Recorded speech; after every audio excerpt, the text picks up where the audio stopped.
Welcome on back to Skipper. Today I have 5 must-add players for your fantasy baseball teams in what I think we can call week 3 or even week 4, but right now we're going to call this week 3. We have an interesting mix with 2 low-rostered guys, someone to pick up if you are in deep leagues, and then some less sexy picks, but still around 50% rostered. The big pickups of this week would be Jackson Holliday and Cody Bradford, but their roster percentages are far too high to be featured in this video. Again, this is brought to you by FanDuel Canada. If you're going to be betting on baseball and you are in Canada, FanDuel is the right place to do it. You can even watch the games in the app.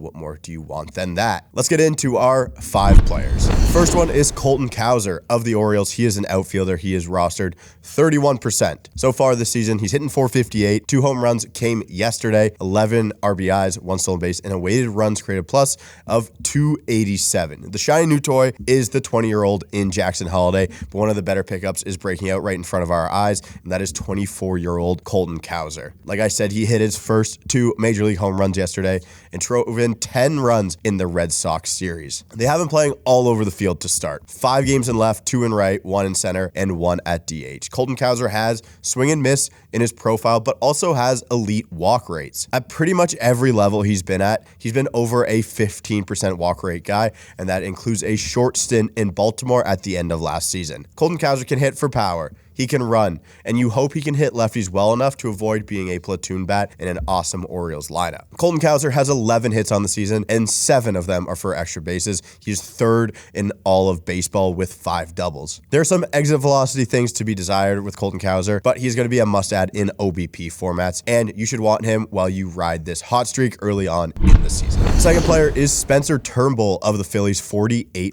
rostered. He's had 2 starts. He's 1-0, no earned runs, 13 strikeouts, 11 innings pitched, and his whip sits at .55. Spencer Turnbull has been one of the better surprises to start this season, and they have Taijuan Walker starting to make rehab appearances, and I am begging the Phillies not to replace Spencer Turnbull in this rotation with Taijuan Walker. The first 2 starts have been incredible for Turnbull. 5 innings pitched in his first one with 3 hits, no earned, 7 strikeouts, and then his next outing, 6 innings pitched, 2 hits, no earned, 1 walk, and 6 strikeouts. Spencer Turnbull has made a pitch mix change, and he has added a sweeper to his arsenal, and he's throwing it an absurd amount. Last season, he was throwing a slider that hitters hit 300 against, and he has now ditched that. He is throwing a sweeper 32.7% of the time, and has a 33% whiff rate against that pitch. He is pairing it with a fastball that doesn't have the best shape, so I expect a little regression off that fastball, but the sweeper is helping things a lot. He is running a minuscule batting average on balls in play against of 192 and has a ground ball rate over 50% with his xFIP sitting at 219. If the swing and misses continue,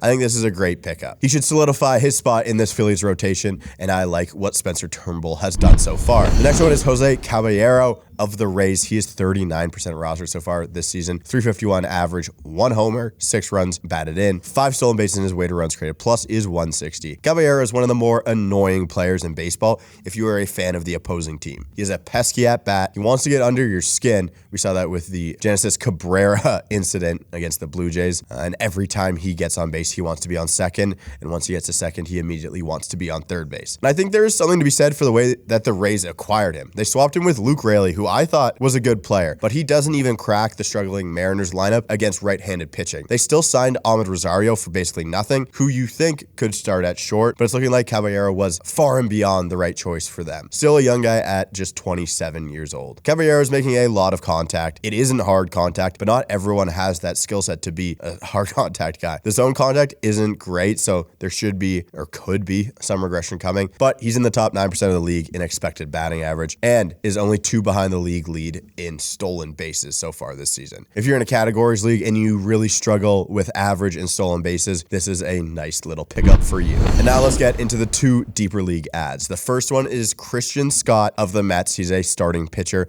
and just 2% rostered in Yahoo leagues. So far in AAA, 1-0, a 4 ERA. He has 19 strikeouts in 9 innings pitched and a whip of .89. Christian Scott has to have made one of his final starts in AAA. He's striking people out at an incredible rate. The right-hander had 19 whiffs in his first start. That was only over 4 innings, and then went on to a disappointing 12 whiffs over 5 innings in the next start, which is really good, but a lot different. Like 19 over 4 innings is insane. There can't be many more talented arms in that Mets rotation that will have Christian Scott down for much longer. All of Christian Scott's pitches, forcing fastball, changeup, slider, and sweeper, grade out as average to above average pitches, and that's thanks to TJ Stats on Twitter. Scott sits in the mid-90s and has okay induced vertical break on the pitch. The pitch that's going to take him to the next level is that sweeper. He's giving up some hard contact in the minors, but the strikeout numbers have to show you that the upside is nuts. And at the very least, if you have an NA slot available in your leagues, give Christian Scott a chance. And lastly, Yariel Rodriguez of the Blue Jays. He is 5% rostered in AAA. He's had 2 starts. Doesn't have a record, hasn't allowed an earned run, 10 strikeouts in 6 in a third innings pitch, and his whip is .83. The team that I know the best, the Jays, are set to call up Yariel. They signed him to a 5-year, $32 million deal,